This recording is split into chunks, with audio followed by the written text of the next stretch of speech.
될 줄 믿습니다. 지금 25장 넘어가요. 이제 25장. 자, 25장에는 이제 안식년에서 다루고 있습니다. 잠깐 이걸 볼게요. 여기서 보시면은 24장에서는 이제 종교법, 이제 상법, 이제 이런 부분을 쉽게 말하면은 국가의 어떤 행정부에 보면은 행정안전부, 뭐 토지 이런 거 관련된 거라고 볼 수가 있고요. 종교에 대한 거 조금 더 나오고요. 그다음에 상법 이런 거 관련 거에 대해서 나온다라고 보면 되고요. 자, 다음에 그래서 25장에 보면은요. 이제 안식년에 대해서 나오는데 여기서 보면 뭐라고 그랬어요? 토지를 팔지 말라고 그랬어요. 토지는 다 누구 것이라고요? 여호와 하나님 거. 내 거 하나도 없잖아요. 다 하나님 거잖아요. 그러니까 하나님의 거, 토지도 하나님의 것이고 기름도 피도 다 하나님이 거기 때문에 이거에 대해서 주님은 이거에 대한 원칙을 세워주셨어요.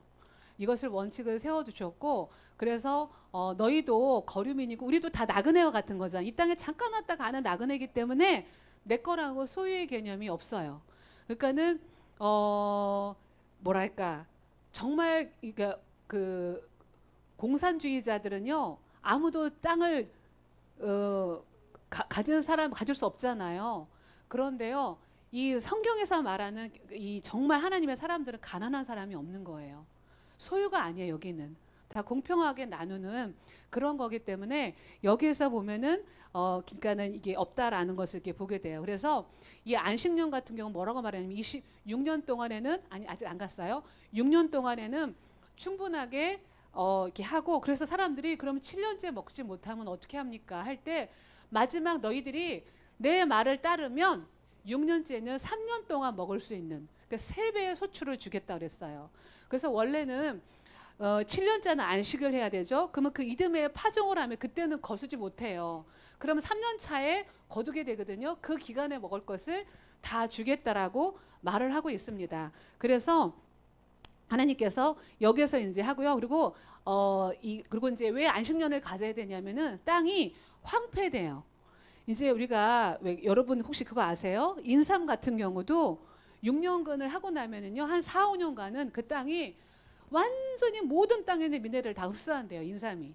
그래가지고 그 땅이요 그 다음에 이렇게 인삼을 심잖아요. 안 나온대요. 그래서 거기다가 뭐 비료 주고 해가지고 고구마나 이런 걸로 하지 또 다른 땅을 해야 돼요. 그러니까 우리가 양식 같은 경우도 이렇게 먹을 때 한 땅에서 계속 이렇게 쓰잖아요. 땅이 황폐화가 돼요. 비료나 이런 걸 써야 돼요. 그래서 산성화가 되는 거예요. 그런데 땅이 쉬어버리면은 땅도 안식을 가져야 되는 거야. 그럼 거기에 각종 미네랄이라든가 미생물 같은 것들이 자라가 되면서 우리가 먹거리가 더 좋아지게 하기 위해서 지금 미네랄이 없는 거잖아. 땅이 다 죽은 거예요. 온갖 농약과 이런 비료 때문에. 그러니까 이게 원래 미네랄도 있지만은 그 뭐죠? 미생물 같은 게 있어야지 이게 순환이 되는 거거든요. 근데 그런 것들을 살 수 있는 기회가 없는 거예요.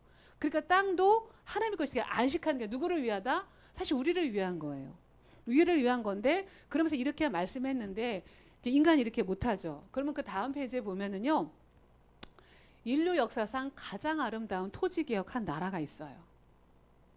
이게 세계경제포럼에서도 나왔어요.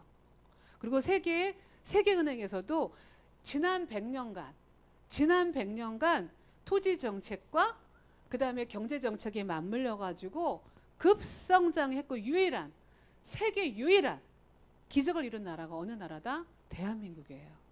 누가 했어요? 이승만 대통령이 1948년도에 우리나라가 8.15 해방을 했잖아요. 이제 국가가 이제 40몇 년도 5년도인가 해방을 하고 나서 48년도에 국가가 이제 대한민국 정부가 1948년 8월 15일 날 했잖아요.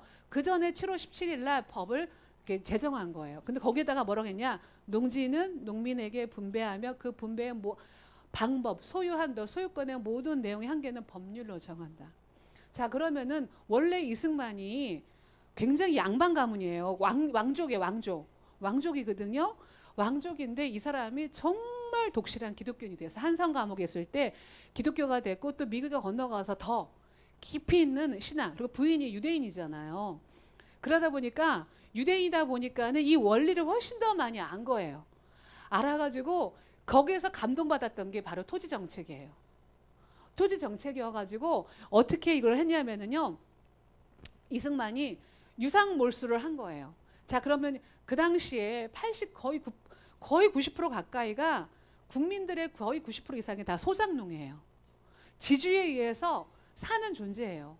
그러니까 평생 가난의 대물림이 끝나지를 않는 거야. 어떻게 했느냐? 부자들에게 그 땅을 헐값에 팔아라. 그럼 하겠어요? 그럼 어떻게 했느냐? 그때 이 이승만이 했던 정책을 서로 공평하게 한 거예요. 그러니까 부자들에게 땅을 다 헐값에 사들여요. 대신 땅을 판 이런 그 지주들에게는요. 그때 이제 나라가 이제 막 서구 문명이 들어오니까 국책 사업이 엄청나게 많았죠. 그 국책 사업권을 준 거예요. 그러니까는 손해 볼 게 없잖아요. 땅은 국가에다가 싸게 팔아버리고 대신 국책 사업의 소유권을 받는 거예요. 그러니까 하나님의 방법은요, 이 지혜죠, 이게. 누구도 손해 보지 않게. 그러면 이제 백성들에게 이 땅을 파는데 공짜로 주지는 않았어요. 그 한 해의 소출의 30%만 국가에 내게끔. 그것도 5년만. 헐값이죠. 헐값에 사서 국민에게 헐값에 준 거예요. 그러고 나서 그러니까 국민들이 다 땅을 가지게 된 거예요. 자, 그러고 나서 얼마 안 있다가 아니요, 아직 덜 갔어요. 6.25 전쟁이 일어났어요. 자, 여기에서 6.25 전쟁이 일어났을 때 정말 많은 사람 목숨 걸고 전쟁했거든요. 그럼 막 영화 보면은 막 내 땅이 어떤 땅인데 하고 도망도 안 가잖아요. 배경 문화가 바로 이런 거예요. 그동안에 남의 노예처럼 살다가 만약에 노예였다면 국가를 이렇게 나라를 이렇게 지키지 않았을 거예요. 내 땅이 있고 내 재산이 있잖아요. 그러면 내 생명과도 같은 거예요. 지키려고 하니까는 정말 그 치열한 전쟁을 정말 어린애까지 뭐 10대 애들도 막 전쟁에 나갔잖아요. 그렇게 하면서까지 이 나라를 지키려고 했던 것 중에 하나가 이 땅을 가졌기 때문에 원인이 있다라고 하고 이승만의 그래서 근데 공산당은 뭐예요? 무상몰수잖아요. 아무것도 안 빼앗아 버리죠. 그리고 분배라고 하는데 사실은 무상분배죠. 뭐 대가가 어디 있어요? 똑같이. 그러다 보니까는 망하는 거예요. 그런데 이 이승만의 이 정책의 이것이 이 토지법이 너무나도 좋은 거 누가 완성했느냐? 박정희가 한 겁니다.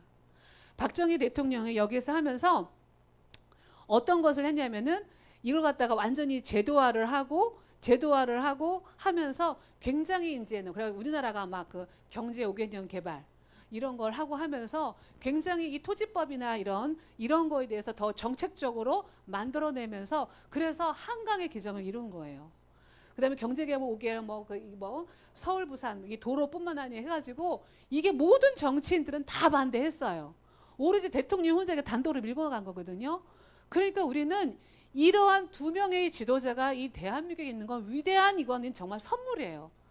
이분들이 사실은 진보주의자예요. 진짜 진보주의자는 이 사람들이에요. 시대를 앞서가서 봤던 사람인데 지금 이 나라가 어떻게 되고 있어요. 이 좌파로 말미암아 정교조라마 이 두 사람을 완전히 무슨 친일파니 뭐니 지네들이 친일파이면서 보면은 이 좌파 애들의 부모들이 다 친일파 아니었어요? 그거 숨기려고 하면서 이 두 거대한 위대한 이 지도자가 있으면서 가까운 나라 일본도요. 가까운 나라 일본도 정말 박정희를 할 뿐만 아니라 특히 공산국가 아닌 카자흐스탄, 우즈베키스탄 그리고 뭐 탄 하는 나라 그다음에 저 아제르바이잔 이런 나라들 있잖아요. 지금 막 이제 독립이 되어 가지고 국가 경제를 만들어 갈 때 하다못해 러시아에 있는 그 누구죠? 푸틴도 그 책을 읽는 게 박정희 어록을 많이 봐요. 책을. 어떻게 경제를 발전시켰는가. 하다못해 그 공산국가에서도 박정희를 취하고 오히려 아제르바이잔 부통령은 한국에 매년 한 1년에 5번이 나와요. 이 새마을 운동을 배우기 위해서. 근데 새마을의 운동의 그 기초가 어딘지 알아요? 키부츠예요. 이 내가 말했잖아요. 새마을 운동의 그 원형이 키부츠거든요. 이스라엘의 그 집단 이거 하는 거. 그거 원형을 그대로 와서 국가의 정책으로 만든 게 바로 박정희예요. 이래가지고 이러한 배경 문화가 와서 나를 이렇게 먹고 잘 살게 해놔놨더니 이 좌파 정부가 얼마나 이거 갖다가 매도를 하고 있습니까? 그 현도사를 완전히 이거 갖다가 그냥 완전히 그냥 왜곡을 하고 있지 않습니까? 역사 왜곡을 하고 있지 않습니까? 그런데 그 공산 국가들도 박정희는 위대한 지도자로 푸틴도 이 박정희 책이 얼마나 많이 뭔지 몰라요. 그 책에. 그렇게 하고 있는데도 이렇게 한마디로 정말 어리석고 정말 감사를 모르는 이러한 국민들이 이렇게 오해를 하고 있는 어린아이 때부터 이것을 갖추고 있는 이런 현실을 보고 있다라는 것을 보게 되죠. 그 다음 사회전을 보면요. 1948년도 이후로 이 공산당, 아까 무상몰수 거의 무상분배나 마찬가지. 분배도 아니죠. 이건 완전히 모든 국민을 거짓골로 만들어 놓는. 그래서 이렇게 이 자유민주주의를 받아들이는, 이 보세요. 여기 꼬당 하나 남아 있잖아. 대한민국 파란 거. 근데 전 세계가 다 공산화가 됐습니다. 우리나라도요. 8.15 해방된 이후로 지식인들은 다 공산주의였어요.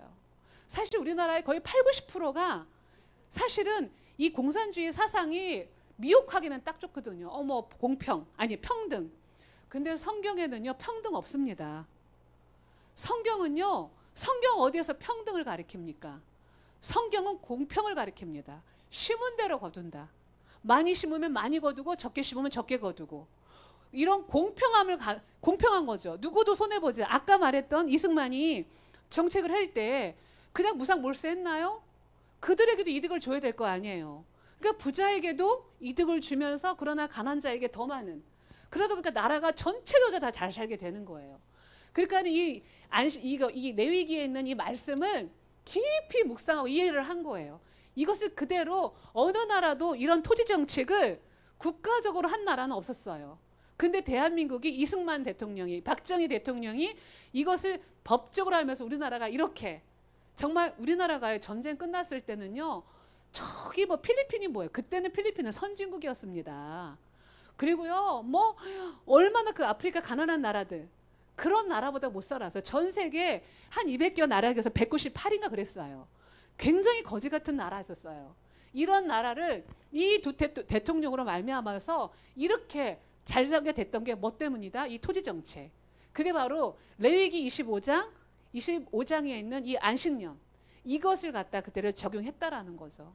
그렇게 하지 않은 나라들은 이렇게 전 세계. 그러면 이 사진 하나만 보더라도 우리는 이승만 대통령은요, 정말 그가 개인적인 이런 걸 떠나서 모든 국민은 정말 이분을 존경해야 되는 거예요.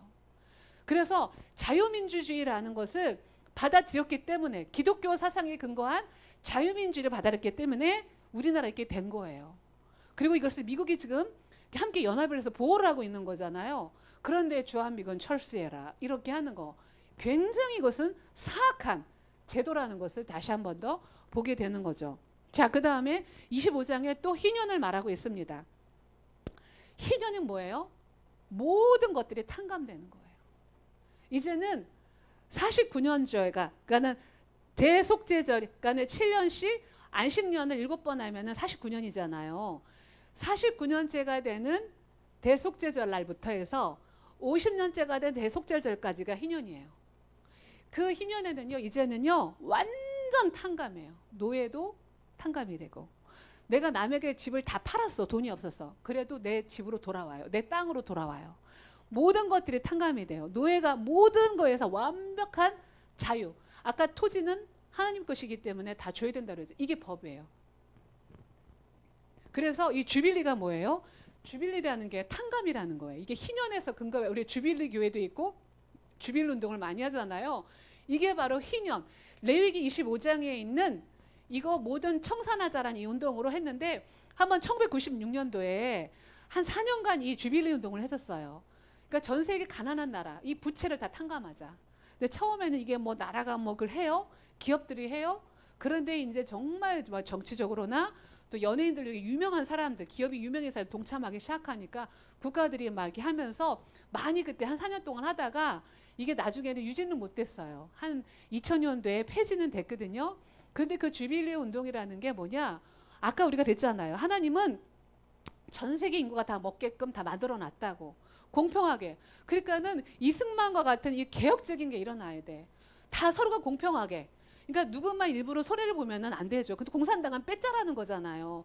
그러면 부자가 그거 갖다가 내놔요. 더 움켜지지. 그러니까 우리나라에서 그 문재인 정부 때 얼마나 외국으로 기업들이 많이 갔습니까? 그러니까 그렇게 하면 안 되는 거예요. 기업들도 좋고 그러면서 국민들에게도 좋은 이런 지혜 있는 해안이 있는 이 정책이 나와야 되는데, 공산주의자들은 어때? 무조건 뺏고, 그러고 나서 지네들이 이렇게 그냥 어마어마한 이 부정의 카르텔이 문재인 정부 때 얼마나 많았습니까? 이게 그냥 태산같이 나오는, 응?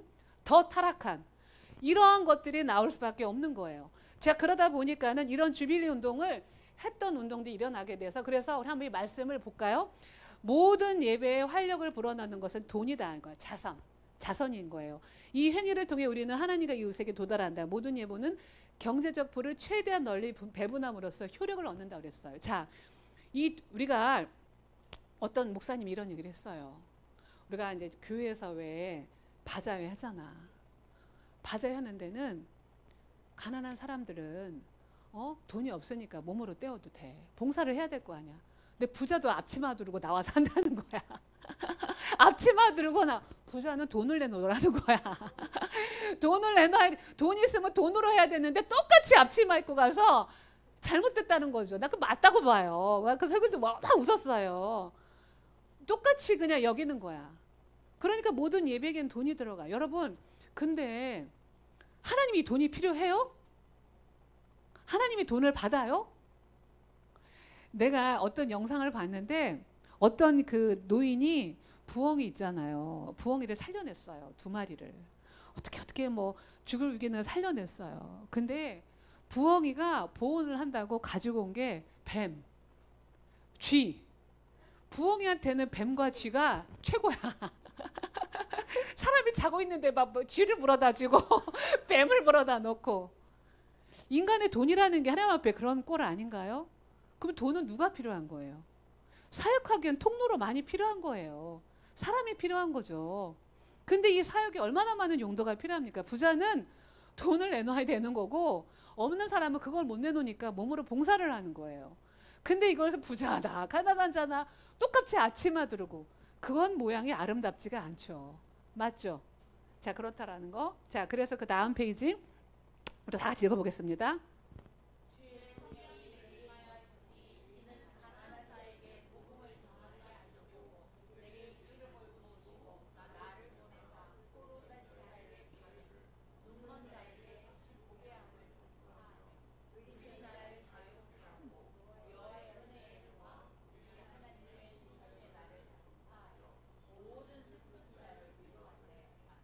이게 이제 희년에 선포하는 대표적인 말씀인데 이걸 언제 읽느냐? 대속절에 합니다. 이 말씀을. 그러니까 희년은 대속절을 시작하는 날에서 그 다음 해에 대속절이 시작하는 날에 끝나는 거. 그게 희년이거든요. 그 1년 동안이. 이걸 언제? 이게 바로 희년이에요. 그래서 희년이 바로 이런 탕감하는 이런 것이 있다라는 것을. 그래서 예수님께서 40일 금식하고 나서 이 말씀을 선포하세요. 금식하고 나서. 그래서 그거는 이제 절기에서 조금 더 자세히 다루고요. 다음에 보면은 그런 레위기 이제 26장에 가면은요. 이제 26장을 쫙 읽어보면은 너희가 이제는 순종하면 이러이러한 복을 돼. 5명이 100명을 감당하고 100명이 10,000명을 감당하며 이런 우리가 원했던 거 원트 이런 거 다 풍요하게 할 거야. 다 잘되게 할 거야. 다 성공하게 할 거야. 말씀에 순종하면. 그런데 불순종하면 마치 신명기 나오잖아요. 신명기에 막 27장 막 29장 막 어떻게 할지. 그러면은요. 여기에는 뭐가 많이 나오냐 숫자가 너희가 패배가 막 7배 뭐 소출이 막 7배가 안 되게 해야 되고 막 모든 저주와 재앙 7배를 4번이나 나와요. 그러니까 이렇게 아주 그냥 이렇게 재앙을 내리겠다고 이거 할 거냐 말 거냐 예스야 노야 결단해. 이게 이제 레위기 26장이에요. 그래서 너희들은 이렇게만 하는데 그런대로 레위기 26장 끝에 보면은요. 너희가 이렇게 될 거야. 이렇게 살게 될 거야. 그런데 내가 영원히 노하지 않고 내가 너희를 버리지 않고 하겠다고 또 나와요. 그러니까 하나님의 마음이 막 너 이렇게 하면 혼낼 거야. 하지만 그렇다고 하나님이 그러지 않다고요. 그런데도 또 인내하시고 그게 레위기 26장에 그 뒤에 그대로 나와요. 이게 보면 볼까요? 26장에 보면 몇 절에 나오느냐? 그게 이제 여기 보니까 26장 그러나 하면서 44절 45절 쭉 나와요. 그러나 너희들 이렇게 막 이렇게 살면 안 돼. 지금 여지껏 지금 레위기를 쭉 가는 동안에 가나 문화에 이런 거 하면 안 되고 이렇게 하면 안 돼 했는데 그러면 재앙이 내리고 막 7배씩 막 4번이나 말을 해놓고도 그러면서 내버려 두지도 않고 뭐 원수들 땅에 있을 때 이게 원수들의 땅에 있을 때 내버리지도 않고 미워하지도 않고 멸하지도 않고 내 언약을 폐하지도 아니하리라. 나 여호와는 그들의 하나님이 됨이니라. 이게 사실은 하나님의 마음이죠. 이렇게 하고 있고요. 자, 이렇게 해서 26장이 넘어가고, 자, 마지막 27장. 자, 이제 27장이 뭐냐? 서원에 대해서 제가 이제 첫 시간에 말 함부로 하지 말라고 그랬죠. 자, 서원이 왜 그러느냐? 서원을 하려면은요, 내가 말을 지켜야 돼요. 자, 그러면 1세겔이 얼마냐? 그 일꾼의 하루 노동자 값이에요. 하루. 한 달 노동자의 값이 1세겔이에요. 그럼 요즘 노동자들이 한 달에 한 얼마 버나? 한 300만 원 버나? 200버나? 300버나? 그러면은요, 20에서 60세면요, 50세겔이면 얼마예요? 5, 20. 만약에 200만 원이면 1억이에요. 서운해놓고 안 갚아서 돈으로 대신 갚아야 돼. 내가 서운으로 내가 뭔가 몸으로 하기로 했는데 그걸 못했어. 돈으로 갚아야 돼요. 그 가격이 얼마냐? 만약에 내가 그 월 노동자가 300만 원 번다. 그럼 1억 5천인 거예요. 적어요? 하나님 앞에 다 돈이 들어간다 그랬죠. 헌금을 가장 강조했던 그 사도가 누군지 아세요? 바울이에요. 바울은 헌금에서 시작해서 헌금으로 끝내. 특히 고린도 전후서. 응? 바울은 그렇다고 해서 그거 자기가 썼어요? 바울은 다 텐트메이커였어. 자기 일하면서요. 빌립보 교회에 있을 때 그때는 잠깐 지나가되게 6개월 동안만 자주장사 루디아에게 이렇게 섬김을 잠깐 있다 가야 되기 때문에 받았지. 그거 외에는요, 죽을 때까지 텐트메이커 일했다고요. 그런데 이 바울이 얼마나 헌금을 강조했는지, 특히 고린도 교회. 너희들 막 내내 헌금하라는 거예요. 그래서 미리 갈 때마다 그걸로 편지를 쓰는 거예요. 편지 내용이 그래요, 막. 그래서 미리 헌금을 내가 가는데 예배 드릴 때 그냥 주머니 있는 거 넣지 말고 일주일 전부터 미리 준비해놔라. 그리고 한 달 동안 모아놔라. 그리고 내가 가면 다 모아서 이렇게 해라. 그래야 보기도 좋고. 그리고 어떻게 해요? 가난한 저 예루살렘 교회를 돕기 위한 거예요. 그러니까는 그런 걸 위해서 계속해서 헌금을 많이 강조했어요. 그렇게 하듯이 아까 말했잖아. 이 돈이라고 하는 건 하나님은 필요가 없죠. 그런데 우리가 사람이잖아요. 땅에 있잖아요.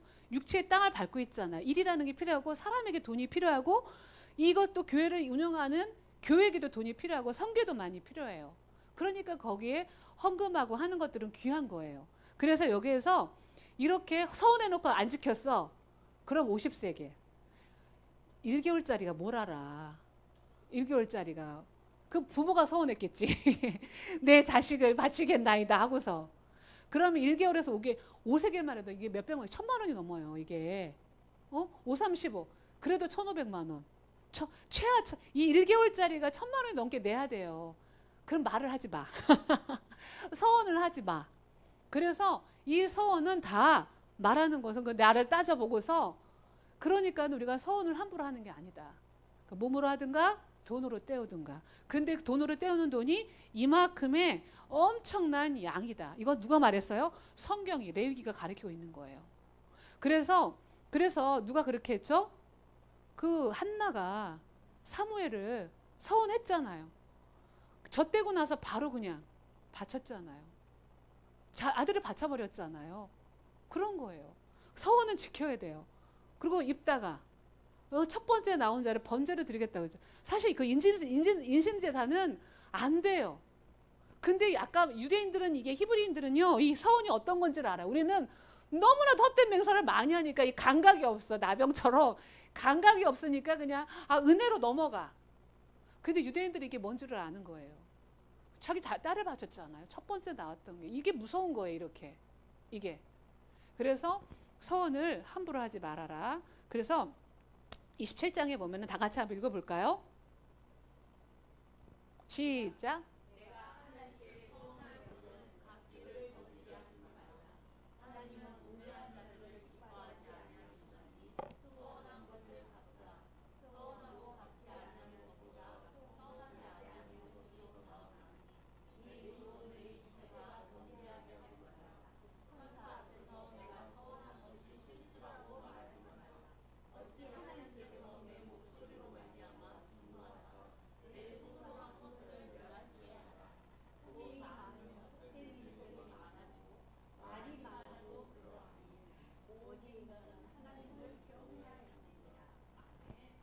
꿈이 많으면 헛된 일들이 많고 말이 많아도 그러하다 그래서 어쩜 말씀이 주구절절이 그냥. 그래서 이런 부분들을 오직 하나님만, 우리는 하나님과 딱 붙어서 있어야 되는 존재들입니다.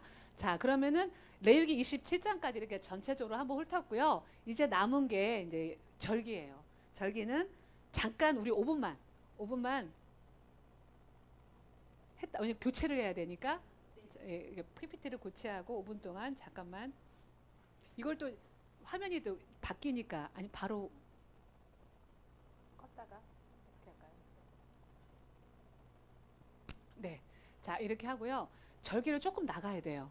왜냐면 저녁 시간에 제가 기차 시간이 있기 때문에 이거 사실 3시간용이에요. 3시간이 넘어야 한 3시간 반 정도 해야 되는 양인데 그냥 후다닥닥닥 넘어갈게요. 자, 성경에서 반드시 지키라고 하는 거. 이건 지금도 우리가 해당됩니다. 이방인 누구나 예언할 거 없어요. 지켜야 돼요. 이거 여호와의 절기라고 나와 있어요. 자, 그래서 여기서 보시면 잠깐만요. 저도 이제 새로 열겠습니다. 성경에서 지금 그냥 이스라엘의 절기 아닙니다. 많은 사람들이 유대인들만 지켜야 되는 절기라고 생각해요. 근데 뭐라고 나와 있어요? 레위기 23장에 여호와의 절기예요. 하나님 믿는 자는 다 해당이 되는 거예요. 그래서 성경에 레위기 23장에는 이렇게 5번 언제까지 지키래요? 영원히. 그럼 우리가 주님 나라가 도래해도 영원토록 우리는 이 절기를 지키게 될 겁니다. 그래서 영원히 지키라고 말을 하고 있습니다. 자, 그런데 우리가 이 절기를 왜 잊어먹었느냐? 그게 바로 뭐 때문이냐? 한번 읽어볼까요? 시작.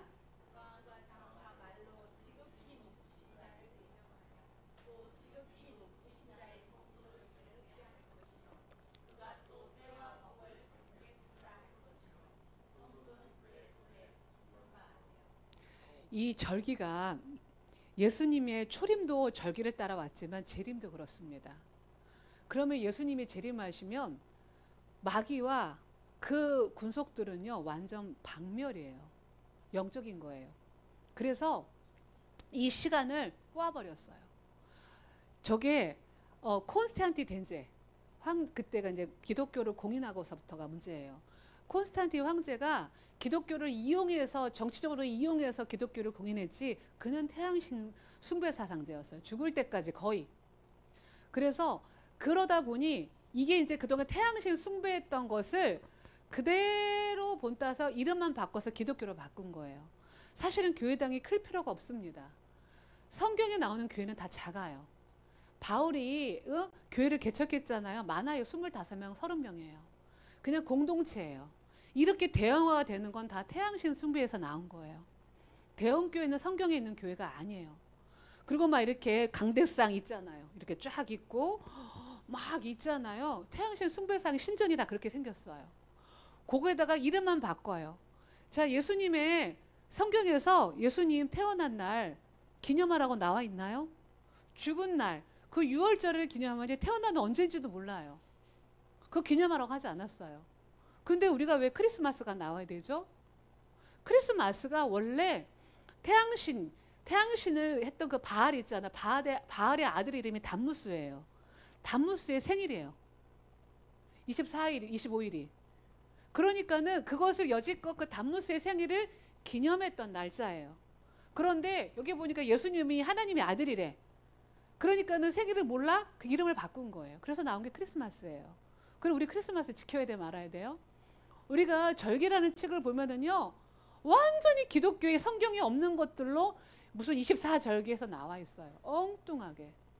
이게 바로 이 기독교를 공인하면서 이런 태양신 숭배 나왔던 것들이 카톨릭으로 변질된 거잖아요.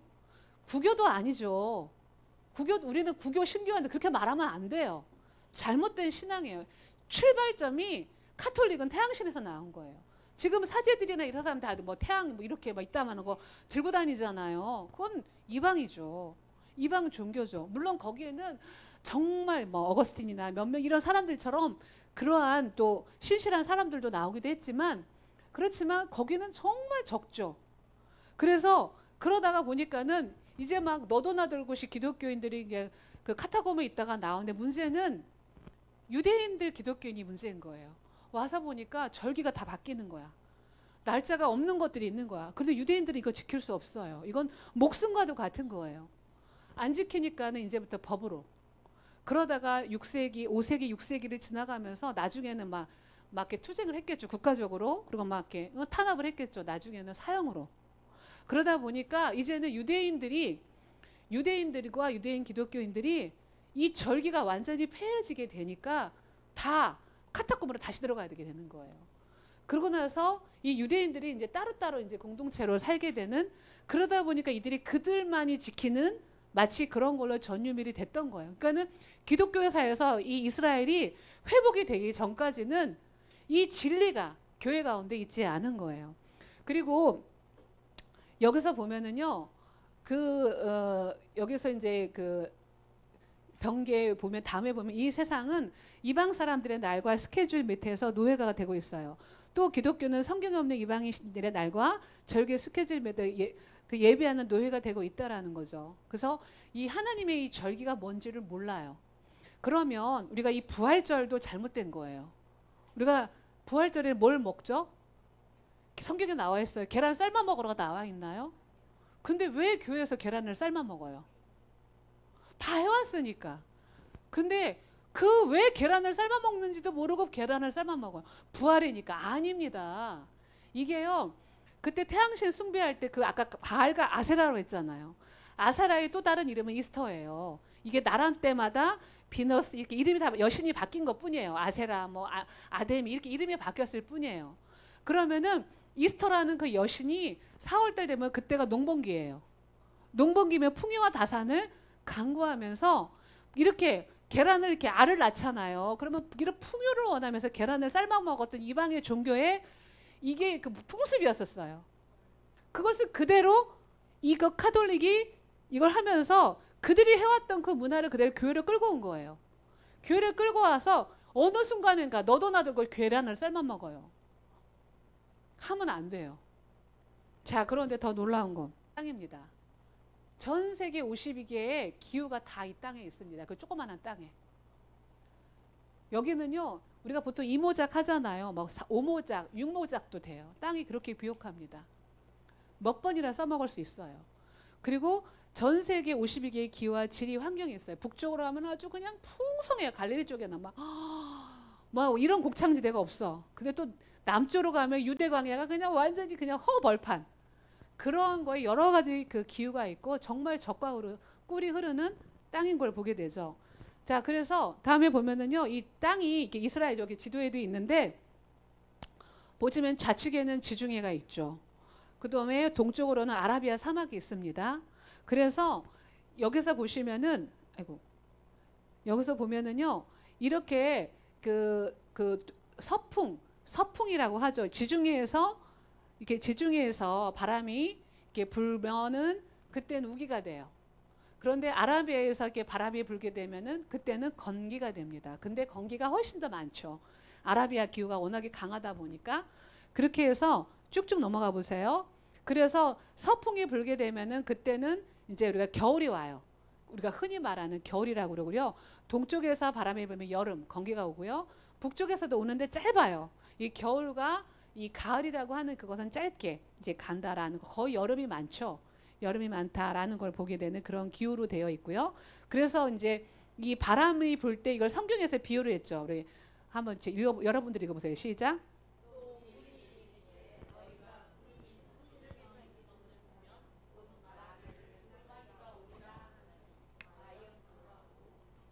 네.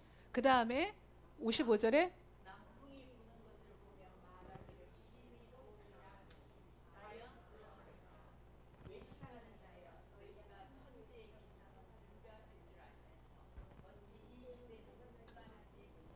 네, 이 모든 것들을 이 기후를 가지고 이게 말씀을 통해서 그냥 뭐 서풍 남풍이 아니라 이 땅의 지형을 가지고 말씀하고 있는 것들을 보게 되죠.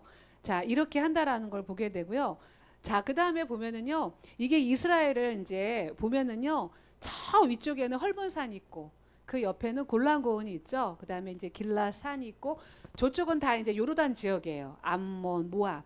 그러니까는 요단강을 가운데 그 염에 있고 가운데 이제 위에는 갈릴리가 있고 그다음에 가운데 이렇게 줄줄줄줄 나오는 것은 이제 요단강이죠. 그리고 밑에 사이가 있고 그 우측으로는 다 지금 현재 요르단 땅이에요. 그다음에 이 서쪽으로가 다 이스라엘 땅이거든요. 땅인데 여기에 보면은 이렇게 이제 그 뭐 이렇게 유다 산지 그다음에 이제 사마리아 여리고 이제 요런 데가 있고 갈릴리 산지가 있고요. 그 밑으로 그 지중해 쪽으로는 평지가 있어요. 거기가 곡창지대예요. 그래서 보면은 쭉 보면은요. 이렇게 사진으로 다음에 보면은 다음 카트 보면은 이렇게 이스라엘이 가운데는 아까 봤던 것처럼 중앙 산지가 있고 저런 이렇게 쉐팔레라고 해서 구름, 언덕 같은 그런 게 있고 그 다음에 평지가 있습니다. 이런 지형이 있어가지고 뭐라고 말씀을 하고 있냐면은 자 쭉쭉 찍어보세요. 자 이렇게 단면을 찍어보면 이렇게 보면 유대 광야가 있고 유대 산지가 있고 광야가 있고 사이가 있고 요르단이 있죠. 그 다음에 쉐펠라 그 다음에 해안 평지가 있습니다. 여기에서 이제 나오는 곡식들이 뭐냐면은 밀과 보리의 소산지라고 말을 하고 있죠. 그 다음에 이제 과일들이 여기서 보면은 이제 석류, 무화과, 포도, 올리브에 아주 많이 이렇게 나오게 되고 그렇게 그 다음에 이제 그 종려나무 가지 이제 이런 것까지 그래서 꿀의 소산지라고 신명기 8장 8절에 이렇게 나와 있죠. 자, 그 다음에 보면은요, 이제 이 추수 시기와 절기 사이클이 함께 돌아갑니다. 그래서 여기서 보시는 것처럼 이 늦은 비가 일어나는 늦은 비와 이른 비가 있는데 이른 비는 초막절이 끝나는 그때가 이제 아주 긴 건기가 지나고 나면 처음에 이른 비가 이제 초막절에 비가 나옵니다. 그래서 이 초막절에는 굉장히 비를 간구하는 기도를 많이 하는 것으로 모든 이 제사나 이런 것들이 이루어져요. 이 축제가 그런 걸로 집중을 해야 돼서 그래서 이른 비가 오게 되고 나면은 그러면은 이제 우리로 치면 12월 1일, 2월이 가장 많은 비가 와요. 이때를 우리는 우기라고 말을 하고 겨울비 제일 많은 비가 와서 땅에 축축하게 합니다. 그러고 나면 지금 우리로 치면 3, 4월 정도 이때는 이제 종교력으로는 1월이죠. 니산월이나 6월절에는 그때 늦은 비가 한 번 더 와서 추수를 하게 만들어서 첫 추수가 뭐냐 이제 보리 그 다음에 이제 밀이 나오고 이 가을절기 초막절에는 이제 모든 과일들이 다 나와서 이게 이게 이제 저축하는 거죠. 이렇게 걷어서 이렇게 수장하는 그러니까 저장한다는 의미예요. 이렇게 이 1년 농사를 기준으로 해서 이 절기 사이클이 같이 돌아가는 걸로 되어 있습니다. 그래서 보면은 크게 이스라엘은 이제 건기와 우기로 나눠집니다. 건기와 우기로 나눠지는데 그래서 이제 우기로는 이렇게 종교력으로는 7, 8, 9, 12로 가죠. 그 다음에 태양력으로는 우리가 지금 현재 지내고 있는 태양력으로 날짜가 이렇게 바뀌어 헷갈리는 거예요. 이것 때문에 헷갈리고 건기는 1월이 뭐냐 니산월 6월절이에요. 그런데 우리로 치면 한 3, 4월 정도 되거든요. 이렇게 우기와 건기로 나눠지게 된다. 이렇게 열리고요. 그 다음에 보면은요. 이 건기에는 절기가 있습니다. 6월절, 무교절, 초실절, 오순절. 이것이 이제 77절이라고도 하죠. 그 다음에 우기에는 나팔절, 대속제절, 초막절 이게 하나로 연결돼 있어요. 그래서 제3대 절기라고 하는 건요. 6월절, 무교절, 초실절이 하나로 연결돼 있어요. 그게 하나의 절기고 그 다음에 49일 뒤에 오순절이 오죠. 그게 또 하나의 절기. 그 다음에 가을 절기가 나팔절, 대속제절, 장막절이 하나로 연결돼 있어요. 그래서 3대 절기라고 말을 하는데 이때 실제로는 7대 절기죠. 연결되어 있기 때문에 그래서 이때는 반드시 이스라엘 사람들이 예루살렘에 올라가서 예배를 드려야 되고 모든 제사장들은 전국에 있는 제사장들은 절기는 다 올라가야 돼요. 다 올라가서 예배 준비를 해야 된다. 그 다음에 이제 그 외에 성경에는 있으나 하나님이 명령한 건 아니에요. 이스라엘의 그냥 사건을 통해서 기념하는 게 바로 수전절, 하누카, 불임절. 이것은 뭐 하나님이 지키라고 하진 않았어요. 이스라엘이 그냥 이때를 기념을 할 뿐이에요. 그래서 우리는 7절기에 집중을 해야 된다라고 그런 걸 보게 되고요. 그럼 여호와의 시간표를 알아야 돼요. 제가 여러분에게 지금 프린트물을 나눠줬어요.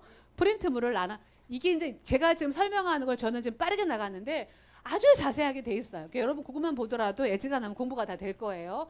쭉 읽으면 하게 되는데 여기에서 그러면 날짜가 틀려요. 자, 하루의 개념이 우리는 보통 밤 12시가 땡 지나면 그 다음부터가 단 하루로 시작을 하잖아요. 그건 태양력이에요. 태양력으로 하는 건 밤 12시가 지나면은 다음 날인데 성경에서 하루는 언제예요? 해질녘이에요. 해질녘. 해질녘에서 그 다음 날 해질 때예요. 그러면은 실제로 날짜로 이틀이 걸쳐 있죠. 그쵸? 내가 만약에 1일이고 2일이야. 우리는 1일이면 1일인 거야. 태양력은. 그런데 만약에 1일이면 1일 날 해질 때부터, 해질 때가 그냥 별이 뭐 3개, 그것도 뭐 그냥 라피들이 보는 문헌에 보면은 거의 어두컴컴 한 5시, 6시 정도가 되네요. 그때부터 별이 뜨기 시작하니까 그때부터 해서 그 다음 날 해지기 시작할 때, 그때가 하루예요. 이게 하루. 그러니까는 실제로 태양력으로 뭐 이틀이 걸친다. 그게 하루이고, 하루의 개념이고요. 일주일의 개념이 우리는 월요일부터 시작해서 주일, 아니면 주일부터 시작해서 뭐 그 다음 토요일 이렇게 되잖아요. 그런데 이 성경에서 말하는 일주일은 언제다? 금요일 저녁이에요. 금요일 해질녘. 금요일 아니다. 금요일 해질녘이 그 한 주간에 끝나는 거죠. 그래서 그 다음번에 금요일 해질녘. 그러니까는 실제로는 안식일이 안식일이라고 하는 게 언제예요? 금요일 해질녘부터 해서 토요일 해질녘까지가 안식날이잖아요. 그럼 한 주의 끝이 언제냐? 이 금요일 해질녘이 한 주의 끝이에요. 무슨 말인지 알겠어요? 그러니까는 보통 우리가 안식 예배는 토요일 날 많이 드리잖아요. 토요일 하는데 이게 금요일 저녁부터 토요일 저녁까지예요. 토요일 그 해질녘까지가 그게 한 주의 끝이에요. 요게 이 주일의 끝이라고요. 이게 끝이면서 또 새로운 시작이에요. 토요일 그러면은 저녁부터가 새로운 한 주의 시작이 되는 거예요. 이게 무슨 말인지 알겠어요? 그래서 유대인들은요, 지금 이스라엘 땅 가면요, 일요일 날은요, 기업이 다 문을 열어요. 근데 금요일 날 가면은요, 오후부터 가면은 모든 상점들이 다 문을 닫아요. 엘리베이터도 쉬어요. 오로지 이방인이 호텔 가면요, 이방인의 엘리베이터, 그 다음에 유대인의 엘리베이터가, 유대인의 엘리베이터는 아예 멈춰 있어요. 이제 이방인들만. 주일날은 차 끌고 그러니까 토요일날 돌아다닌다. 금토요일날 이때는 다 이방인들, 팔레스타인이나 그 이슬람 사람이나 이방인들이에요. 이때는 이 사람들 다 집에 있어요. 가정에서 예배를 드릴 때 철저하게 이건 지킵니다. 하다못해 유대인이라고 해서 뭐 정통 유대인도 있지만 좀 이렇게 서구화된 문화인도 많아요. 이렇게 세속화된. 그러더라도 안식일은 지켜요. 이들은 이렇게 한다. 이게 한 주의 이 시작과 끝이다라는 걸 보게 되고요. 그 다음에 세 번째, 한 달의 개념이 뭐냐? 그러니까는 금음달이 뜰 때 시작해서 그 다음에 금음달이 시작할 때가 한 달이에요. 그럼 이 주기가 29일에서 30일이에요. 그럼 1년이 365일인데 모자라죠? 모자라잖아. 그러면 2, 3년에 한 번 정도는 윤달을 껴줘요. 그러면 이게 누구하고 똑같아요? 우리나라 이거 절기하고 너무 똑같아요. 그러니까 한국이 되게 영적이라니까 거의 이게 연결이 돼요. 이게. 그러니까 우리나라의 음력 날짜하고 이 절기가 거의 좀 이렇게 일치하는 걸 많이 봐요. 그래서 이런 것들이 있다. 그래서 이게 그 한 달의 이게 개념이다라는 것을 보게 되죠. 그렇게 되고 그 다음에 네 번째가 이제 여러분들의 내가 표를 보여줬죠. 표를 볼게요. 그 다음에 이제 표를 한번 보세요. 요 표를 보면은 이게 이제 우리가 이게 세 가지가 있으니까 헷갈리는 거야.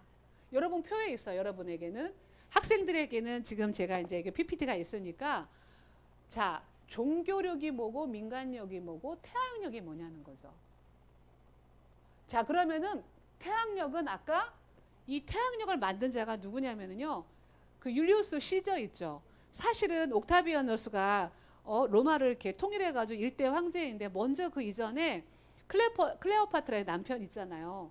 그 율리우스 시저. 그 사람은 거의 천재였었어요. 군인이기도 하고 왕이기도 하고 천문학자였어요. 이 사람이 달력을 이걸 갖다가 지금 이 태양력의 달력을 만든 거예요. 근데 그걸 갖다가 15세기인가?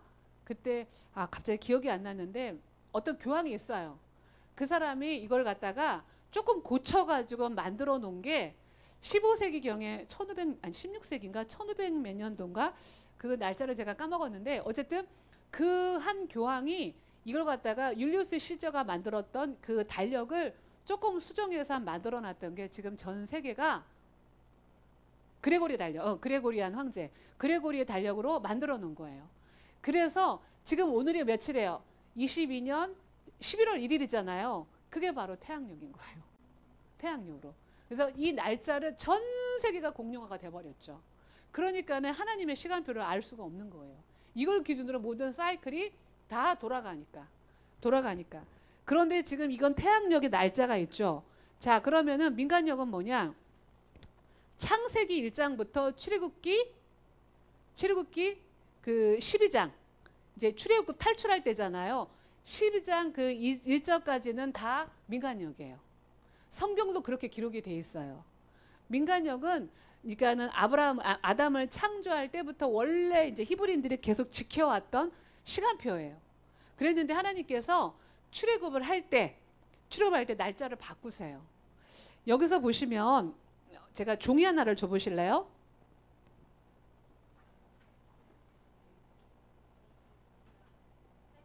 아무 종이나 하나. 요걸 조금 더 이해를 돕게 하기 위해서 A4 용지에다가 볼펜 하나랑 한번 잠깐 줘보세요. 보시면은 여기에서 요 사이클을 조금 이해를 해야 되는데 유대인들은 새 달력을 다 쓸 수밖에 없어요. 어쨌든 전 세계가 이런 태양력의 달계권이 있으니까는 거기에도 왜냐면 무역도 하고 해야 되니까 그것도 쓰고. 근데 그들은 원래 이 성경에서 말하는 종교력으로 하는 것도 절기는 지켜요. 그러니까 절기를 지키기 위해서는 종교력을 쓰느나 문화적으로는 이 민간력도 씁니다. 그러니까 유대인들은 그냥 되게 머리가 좋아야 돼. 그렇게 하고 그다음에 여기서 보면은 이게 이제 근데 사실은 민간력과 이 종교력이 연결되어 있다라는 게 보게 되는 게 우리는 1월부터 12월까지라고 있잖아요. 그런데 저기 보세요. 그러니까는 여기에 보면은 민간력이 7월인데 종교력으로는 1월이에요. 그죠? 민간력으로는 7월인데 종교력으로는 1월. 그러니까는 그 원래 출애굽기 12장 2절까지는 민간력으로 썼다가 너희가 날짜를 6개월을 완전히 사이클을 바꾸세요. 그래서 그때 이제 출애굽 6월절에 있는 그때를 1월 그 달을 1월 1일이라고 말을 해요. 근데 이게 맞는 게 그냥 이렇게 순서대로 있으면 보통 헬라적인 사고는 1, 2, 3, 4, 5, 6, 7, 8, 9, 10이에요. 그런데 히브리 사사건요 서클이에요. 하나님도 이게 서클로 있다고 그랬잖아요. 우리가 춤도 다 서클로 한다고 그랬잖아요. 모든 것들은 시간은 영원히 현재형이거든요. 그럼 이걸 어떻게 하느냐? 요 순서가 아니야. 이렇게 이해를 하면 헷갈리는 거야. 근데 이것을 이렇게 적어보세요. 이렇게 12개월이 아니라 그럼 이렇게 하다 보면은요 1과 7이 만나요. 1은 곧 7인 거예요.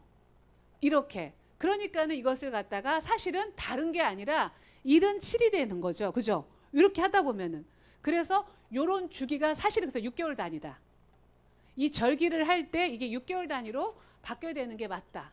그래서 요걸 갖다가 이렇게 민간력과 하는데 그래서 여기서 보시면은 원래 7월을 기준으로 새해를 잡았는데 너희가 아닌 이제부터 출애굽기 12장 2절로 나오는 모든 절기는 모든 하나님의 시간표는 종교력으로 가야 돼요. 이때부터가 새해로 해서 하나님 명령 이게 주님께서 명령하신 거예요. 그럼 우리가 이 날을 알아야 되겠죠. 우리도 그러니까 유대인처럼 세 개의 절기를 다 세 개라기보다 종교력만 알아도 돼. 종교력만 알아도 되는데 어쨌든 그걸 이해를 해야 이 민간력과 종교력을 이해해야 이 절기를 더욱더 이해하기가 쉽습니다. 요렇다라는 것을 보게 되고요. 자, 요렇게 해서 하루와 일주일과 한 달과 1년의 개념을 머리에 집어넣고 그러면 여기 보시면은 그 표에 보면은요. 이제 이게 헷갈리는 거야. 어떨 때는 니산월, 어떨 때는 아비벌, 이하루월 막 이런 말들이 헷갈려. 요건요 그냥 그대로 제가 이렇게 써놨잖아요. 바벨론 포로 전에는요 이렇게 아비벌, 15월, 에다니멀, 불월 이렇게 쓴 거예요. 그게 그때의 언어예요. 그 당시 언어기 때문에 그리고 그대로 성경에서 썼던 그 저자가 쓰다 보니까 그게 그대로 나온 거예요. 근데 아비벌과 니산월은 같은 말이에요. 그때의 시대에 따라서 언어에 따라서 그 문화에 따라서 이렇게 말을 바꾼 거예요. 그러면 바벨론 포로 이후에는 그 니산월 이거 다 성경에 있는 용어예요. 그래서 이렇게 표시를 했다라는 것을 보게 되고요. 그 다음에 이제 이때 니산월에 세 개의 절기가 있죠. 유월절, 무교절, 초실절이 있고 그 다음에 이제 시바월이라고 하는 그 오순절, 칠칠절 때 오순절과 칠칠절이 있고요. 그 다음에 티슈리월, 이게 7월이, 종교력으로는 7월인데, 이제 아니 저기 종교력으로는 1월이죠. 이게 1월 1일 세회인데, 그런데 저기 민간력으로는, 근데 종교력으로는 티슈리월이 1월 1일이다. 이렇게, 아니 저기 뭐야, 7월이다. 한 해의 끝이다. 거꾸로 말했네요. 어쨌든 이때 나팔절, 대속제절, 초실절이 있다. 요렇게 요것을 이해하고 넘어가면 되겠습니다. 자, 그러면 창세기 1장 14절, 이 절기는요, 하나님께서 이미 창조할 때부터 미리 이건 하나님이 만드신 거예요. 우리가 모든 사건들은 어때요? 사건이 일어나야 그때를 기념해요. 6.25 전쟁이 일어났던 사건을 통해서 우리는 그날을 기념하는 6.25를 기념하잖아요. 모든 이 세상에 있는 것들은요, 사건이 일어나야 그때 그것을 기념하는 절기, 어떤 날을 지키죠. 그런데 하나님은 아니에요. 창조할 때부터 절기를 만드셨어요. 창조할 때부터. 그래서 여기 창세기 1장 14절에 보면 하나님이 이르시되 하늘의 궁창에 광채들이 있어서 밤에서 낮을 이루고, 또 그것들을 표적들과, 표적이 징조, 사인이거든요. 분명히 하늘에 있는 이 모든 이 삼라만상, 이 별들을 통해서 이 사인을 준다라는 거예요. 뭐의 사인? 절기의 사인을 주는데, 이게 계절과 날들과 해들과 나타나라고 하는데, 이 계절이라고 하는 이게 사시, 어떤 개혁 한글에는 사시라고 나오고 개혁 개정에는 계절로 나와요. 근데 이게 히브리 원어로는 모에드예요. 모에드가 뭐다? 절기예요. 절기. 그러니까 하늘에 있는 이 모든 삼라만상의 표적으로 하나님의 절기를 창조해 놓고, 절기는 창조하신 거예요. 이 사인을 통해서 하나님이 하실 일들을 하겠다라는 말씀인 거예요. 자, 그래서 이 모에드는 절기, 이 절기의 의미는요, 약속이라는 의미가 있습니다. 자, 그럼 뭘 약속하느냐? 지정된 시간에, 지정된 장소에서, 지정된 사람을 통해서 무언가를 해야 돼요. 우리가 레위기에서 여지껏 배웠잖아요. 지정된 시간이 있죠. 그죠?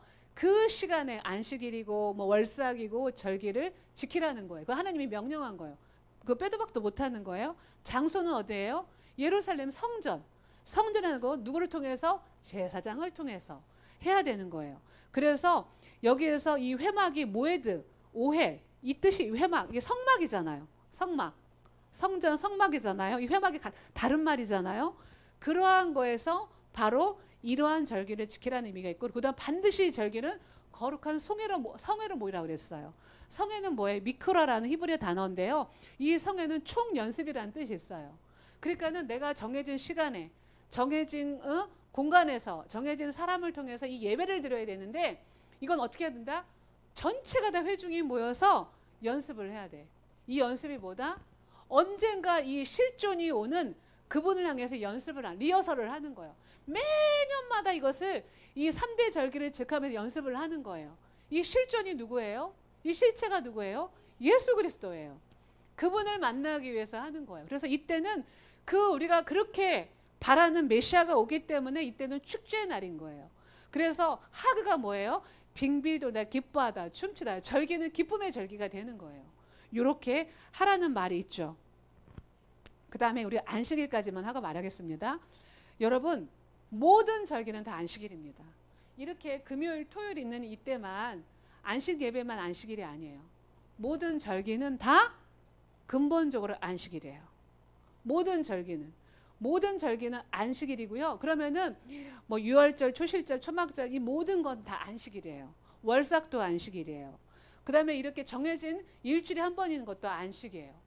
이때는 안식의 의미가 뭐예요? 멈추는 거예요. 멈추는 거. 딱 멈춰서서 완전히 그때 집중. 그러니까 마치 아담이 그날을 딱 낳자마자 첫날이 하나님과 집중했던 것처럼 안식일 날에는 멈춰서. 사람이요, 영과 혼과 육이 있잖아요. 근데 우리가요, 눈을 뜨고 잘 때까지 한번 여러분 보세요. 내가 정말 자의적으로 의지를 갖고 멈추지 않으면요, 다 혼으로 가요. 맞습니까? 눈을 뜨고 잠을 때까지. 잘 때는 멈춰요, 혼이. 자니까. 그러니까 차라리 많이 자는 게 나아. 눈 뜨고 다니면서 죄를 지을 바에는 자는 게 나아. 그때는 뭐 아무것도, 혼이 멈춰요. 그냥 안식하니까. 응? 그런데 내가 눈을 뜨고 잘 때까지 내가 봐도 그런 것 같아. 그런 자는 동안에 계속 직진이에요. 모든 게 혼으로 생각이잖아요. 생각하면서 뭐하지 하면 끝없이 일에 파지면서 혼으로만 하고서 살아내요. 그러니까 순간순간 항상 기뻐하라, 쉬지 말고 기다려, 범사에 감사하라. 브레이크를 잡아야 돼요. 그러니까 뒤로 가야 돼. 후진 기어를 해야 돼요. 이게 안식일만이 아니라 예배 때만이 아니라 순간순간 그렇게 해야 돼. 안 그러면 내 혼은 계속해서 직진밖에 안 가요. 맞잖아요. 그러니까 우리가 이게 안 되는 거야. 그래서 우리가 인식하라는 거. 아, 나 누구지? 내가 무엇을 가지고 있지? 내가 어떤 위치에 있지? 이것을 밥 먹다가도 일하다가도 설거지하다가도 청소하다가도 뭘 하다가도 아, 나 누구지? 그러면서 후진기어를 자꾸 두는 훈련을 해야 돼요. 그래서 뭐 다니다가도 막 그냥 걷다가도 막 방언을 말하고 방언을 찬양하고 막 하는 그걸 묻고 하나님은 정말 계속 말씀하시거든. 못 들어요 우리가. 이 혼에 단련이 돼 있으면 영의 소리를 못 들어요. 말씀하시는데도 못 들어요. 하나님이 그래요. 나도 좀 말 좀 하자. 나도 좀 말 좀 하자. 너만 말하지 말고 나도 좀 말 좀 하자. 하고 있는데 내 말만 하고 그 모든 아까 사람이 모든 문명도 다 말이라고 그랬잖아요. 그 말 속에 파묻혀서 그 혼 속에 파묻혀서 내 말만 하고 내 생각만 하고 다니니까 하나님의 소리가 안 들리는 거예요. 그러니까 우리는 후진기어를 해야 돼. 전진하는 게 아니라 멈춰야 돼. 그러니까 시시때때로 아니 이게 뭐지? 아니 이게 아니지. 가만히 있어봐. 내가 어떻게 해야 되지? 이런 걸 자꾸 습관적으로 의도적으로 해야 돼요. 안식일을 일주일에 한 번 와가지고 교회 와서 예배 드리는 그게 안식이 아니에요. 매 순간마다 이 안식 그 의미를 가져야 돼요. 그래서 우리가 나와 하나님이 연합되는 그것을 계속해서 훈련이 돼야지 아까 말한 영성이 강해지고 충만해지고 그래서 우리가 이 만물을 다스리는 이 능력을 다스리는 그렇게 가게 되는 거예요. 후진기어. 그래서 이게 저는 이 후진기어가 안식이다. 그래서 왜 샤밧과 절기를 지켜야 하나? 이스라엘 하나님께서 우리들을 이 세상의 포로 생활로부터 자유를 누리게 하기 위해서 샤밧적 절기를 우리들에게 주셨고 이 세상에서 자신을 정결케 하고 구별하게 하셨다. 또 우리들은 그 모든 날들에 깨끗하게 하는 거. 우리 모든 매일매일 사는 날들을 정하게 하고 부정함을 구별하고 이 토라를 주셨잖아요. 말씀을 주신 거잖아요. 그래서 이런 걸 통해서 자꾸 기억하는 거예요. 그러니까 절기가 시대 때마다 자주 있는 것들을 통해서 내가 막 이렇게 막 살다가도 멈춰서 아 그렇지 이러면 안 되지 이게 이제 절기 외에도 삶 가운데서 있을 때 이런 것들로 우리가 더 나가게 된다라는 걸 보게 되죠. 자, 그러면 일곱 절기가 왜 중요해요? 이 절기가 예수님의 세계가 다 연결이 되어 있습니다. 자, 유월절에 예수님은 죽으셨어요. 그 다음 무결절에 예수님은 무덤에 묻히셨어요. 무교병이 되셔서 초실절에 예수님은 부활했어요. 오순절에 성령님이 내려오셨어요. 그 다음에 그러면 이 절기를 따라 하나님은 역사하십니다. 그러면 그대로 초림하셨듯이 성령님 강림하셨듯이 재림도 이 절기를 따라와요. 어느 해의 나팔절에 빵빠라 빵빠 하면서 나팔은 불게 될 겁니다. 대속죄절에 그 예수님과 우리는 신방에 들어갈 겁니다. 신방에 들어가 그래서 초막절 어느 해 초막절 우리는 영원한 천년왕국에 들어가게 될 겁니다. 그리고 천년왕국 끝나고 나면 계시록에 나오잖아요. 21장에 주의 나라가 임했다가 주의 나라 천년왕국이 끝나고 나면 예수님이 그 나라를 하나님께 바치죠. 그럼 하나님의 나라 우리가 천년왕국은 주님의 나라예요. 주님이 왕으로 오시는 거예요. 주님의 나라가 되는데 주님의 나라 천년이 끝나고 나면은 계시록 마지막에 영원한 나라 하나님께 그 나라를 바칩니다. 그리고 영원으로 빨려 들어가요. 근데 그 위에는 영원에는 성경에 나와 있지 않습니다. 저는 이 말이 너무 내가 됐어요. 영원은 성경에 안 나와요. 그런데 이 땅에 사는 동안은 70찰나래요.